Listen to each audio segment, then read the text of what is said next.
안녕하세요. 일신사입니다. 저희 채널에는 신박한 사연들이 많이 있으니 많은 분들의 구독 부탁드립니다. 이번 사연은 아픈 어머니를 빌미로 동생의 재산을 탐내던 아주버님들을 참교육한 멋진 여자분의 사연인데요. 함께 보시겠습니다. 안녕하세요. 저는 결혼한 지 10년 조금 넘은 40대 초반 아줌마입니다.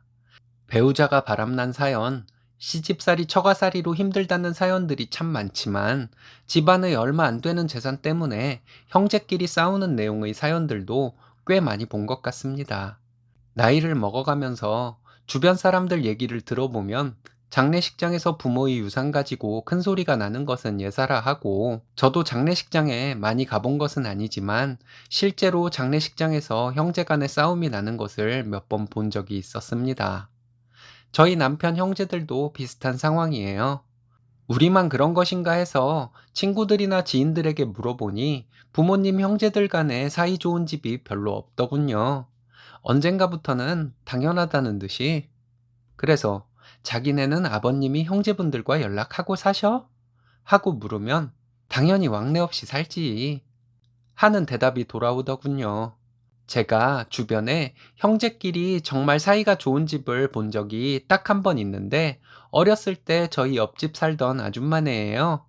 그 집 아저씨는 단칸방 월세를 사시면서 술 드시고 동네 사람들과 싸우기나 하는 한량이셨는데, 그 집 아줌마가 일해서 살림 다 하고 아저씨 보신 음식까지 해주시는 집이었습니다. 그 집은 삼형제였는데 막내가 저와 동창이어서 지금도 가끔 소식을 듣곤 하거든요. 그 집 삼형제는 지금도 가족을 대동해서 맛있는 거 먹으러 다니고 그런데요. 아저씨가 술만 드시고 일을 안 하셔서 자식들에게 물려줄 것이 없으니 형제끼리 싸울 건덕지가 없어서 형제들이 사이가 좋은 것은 아닌가 하는 생각마저 듭니다. 이런 생각이 꼬리에 꼬리를 물어 나도 내 자식들이 평생 우애 있게 살도록 하려면 돈을 적게 벌어서 아이들에게 나중에 남겨줄 돈이 하나도 없어야 하는 것은 아닌지 하는 웃기는 생각도 들곤 해요. 아무튼 2년 전에 저희 시댁에서도 예정돼 있던 사건이 드디어 터졌던 적이 있습니다. 지금은 모두 정리가 되었지만 그때는 정말 놀랍기도 했습니다. 신랑은 형 2명, 누나 2명이 있는 막내입니다. 신랑은 바보같이 형들 말에 꼼짝도 못하는 사람이었는데, 저는 아닌 건 아닌 성격이라 아주버님들에게 그동안 참았던 것을 전부 터뜨려 버렸습니다. 어차피 형제들과 절연하고 살게 될 것을 신랑만 모르고 있었던 것 같아요. 이번에 저희 목도 챙기지 못하고 신랑 형제들에게 모두 뺏기고 나면 남는 것은 한 밖에 없을 것 같아 저도 할 말을 했는데, 의외로 신랑도 강력하게 나오더라고요. 2년 전쯤에 지방에서 혼자 사시는 시어머니께서 어느 날 새벽에 전화를 하셨습니다. 가슴이 답답하다, 심하게 체한 것 같다는 말씀에 새벽에 바로 내려가서 모시고 왔어요.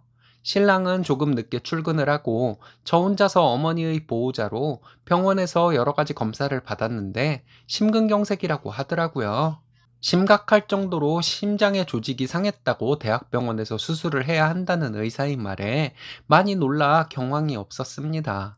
신랑에게 전화해서 의사의 얘기를 전달하니 곧바로 병원으로 왔어요. 신랑이 형제들에게 전화를 해서 상황을 설명했는데 다른 형제들은 퇴근하고 저녁이 되어서야 오더군요. 늘 이런 식이었습니다.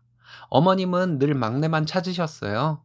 큰아들, 둘째 아들은 오라 해도 바쁘다고 하며 못 온다 하니 언젠가부터 부르지도 않으셨습니다. 저와 신랑은 어머니 혼자 계시면서 작은 땅이지만 농사를 지으시니 쫓아 내려가서 굳은 일 다 했습니다. 아이들 유치원생이었을 때는 농촌 체험 간다고 생각하고 어머님께 가서 일하고 왔어요. 힘들기도 했지만 혼자 되셔서 쓸쓸히 살고 계신 어머님이 짠해서 안 갈 수가 없었습니다. 큰아주버님은 병원으로 와서 한다는 말이 어머님을 요양원에 보내자는 말이었습니다. 어머니는 당신이 어떤 상태인지 잘 모르시고 가슴이 답답했던 것이 나아졌다고 다시 시골로 내려가신다고 하셨어요. 둘째 아주버님이 어머님 앞에서 요양원 얘기를 꺼내니 어머니는 사지 멀쩡한 당신을 자식들이 버리려고 한다며 펄쩍 뛰었습니다. 그래서 저는 요양원 보낼 돈으로 간병인을 쓰자고 했더니 아주버님들은 너는 빠지라는 식으로 얘기하더군요. 신랑은 답답하게도 형들 말에 한마디도 못하고 있었습니다. 큰아주버님은 어머니를 요양원에 보낼 것을 누구보다 강력하게 주장했습니다. 어머니를 요양원에 보내고 시골집과 하나 남은 땅을 팔라는 것이었죠. 아주버님들이 시골에 있던 땅 전부 팔아먹고 그 하나 남은 땅은 막내인 신랑 이름으로 돼 있는 것인데 그것도 큰아주버님이 담보대출로 3천만 원 해간 상태였습니다. 금세 갚을 것이라고 하며 담보대출 받아달라고 하고는 3년 넘게 갚지 않고 있는 상태였죠. 남편 명의의 땅을 팔게 되면 자기는 담보대출 받아간 것을 안 갚겠다는 뜻인 것 같았습니다. 저는 큰아주버님의 계산이 눈에 뻔히 보이는데 신랑은 그런 계산을 모르는 것인지 별 말 없이 형들 하는 말을 듣고만 있더라고요. 신랑을 조용히 병실 밖으로 불러내서 얘기했습니다. 당신 형들이 어머님 요양원 보내고 땅 팔라고 하는 건 자기들이 무슨 자격으로 얘기하는 것이냐고요. 신랑이 그게 뭔 소리냐고 하길래 시골 땅 주변이 점점 좋아지고 있어서 팔기도 아까운 땅이지만 당신 이름으로 돼 있는 땅을 형들이 팔라고 하는 이유가 내가 생각하기에는 큰아주버님은 우리가 담보대출 받아준 것을 안 갚으려고 하는 수작이고 둘째 아주버님은 그 땅 팔면 땅 판 돈 자기도 나눠 받으려는 수작이지 않겠냐고 했습니다. 신랑은 설마 그럴 리 없다고 하면서 저에게 잠자코 있으라고 하더라고요. 그렇게 당하고도 정신을 못 차린 건지 신랑이 답답하기만 했어요. 아주버님들이 신랑과 저 있는 데서 땅을 파는 것을 기정사실인 것처럼 계속 말하길래 제가 큰아주버님에게 대출 받아간 것을 갚아줘야 땅을 팔지 않겠냐고 했습니다. 팔고 나서 나중에라도 저희에게 돈을 주면 되지 않겠냐고 하더군요. 그럼 저희에게 그 돈을 빌려간 것으로 차용증을 쓰자고 했습니다. 그랬더니 형제간에 무슨 그런 것을 쓰냐고 하며 언성을 높이더니 재수씨, 우리 식구 일에 너무 관여하지 말라고 하더군요. 내가 결혼한 지 10년이 되었는데 여기 식구가 아니면 뭐냐고 하면서 혹시 그 돈 은근슬쩍 안 갚으려고 그 멀쩡한 땅을 팔라고 부추기는 것 아니냐고 했어요. 그랬더니 둘째 아주버님이 형제간에 의상하게 한다는 둥, 여자가 잘 들어와야 한다는 둥 개소리를 하더라고요. 여태까지 어머님 댁에 가서 굳은 일 하고 어머님 돌봐드린 자식 며느리가 우리밖에 없는데 무슨 이상한 소리를 하시냐며 아주버님들은 재산 팔아먹고 어머님 한번 들여다보지도 않는 사람들이 이 무슨 염치 없는 소리냐고 했습니다. 거기에다가 하나 남은 동생 땅마저도 나눠 가지려는 수작인 게 뻔히 보이는데 내가 가만히 있게 생겼냐고 했어요. 아주버님들은 아니나 다를까 그게 왜 신랑만의 땅이냐고 하더라고요. 드디어 대놓고 본색을 드러낸 것이었죠. 신랑이 자기 형들의 실체를 이제야 확실히 알았는지 손을 떨더군요. 그러면서 하는 말이 형들이 다른 재산들 다 가져다 팔아먹었고 그 땅은 내가 팔지 않고 지키고 있는 것인데 내 거가 아니면 누구 거냐고 소리를 질렀습니다. 그리고 담보대출 받은 돈 당장 갚으라고 하더니 땅은 점점 시세가 오르고 있는 중이라 나라에 수용되는 것 말고는 절대 못 판다고 했습니다. 판다고 해도 형들에게 돌아갈 돈은 한 푼도 없을 것이라고 하더군요. 그리고 어머님은 내가 모시고 살려고 했는데 형들이 그렇게 얘기를 하니 요양원에 보내든 모시고 살든 알아서 하라고 했습니다. 그리고 저에게 뭐 하고 있어? 짐 챙겨. 이러는데 제가 알던 형들에게 꼼짝 못하던 신랑이 맞나 싶었어요. 집에 와서 신랑은 이제 자기는 형들이 없는 사람이라고 우울해 하더라고요. 아주버님들에 대해서 더 이상 나쁘게 얘기하면 안 될 것 같아서 더 이상 저는 아무 얘기도 하지 않았습니다. 그럼 어머니 저렇게 요양원에 보낼 것이냐고 했더니 신랑은 요양원을 보내긴 뭘 보내? 라고 하면서 아주버님들은 요양원비 아까워서라도 어머니를 모른 채 할 것이라고 그때 우리가 어머님 떠맡게 될 것인데 저는 어떻게 하고 싶냐고 묻더라고요.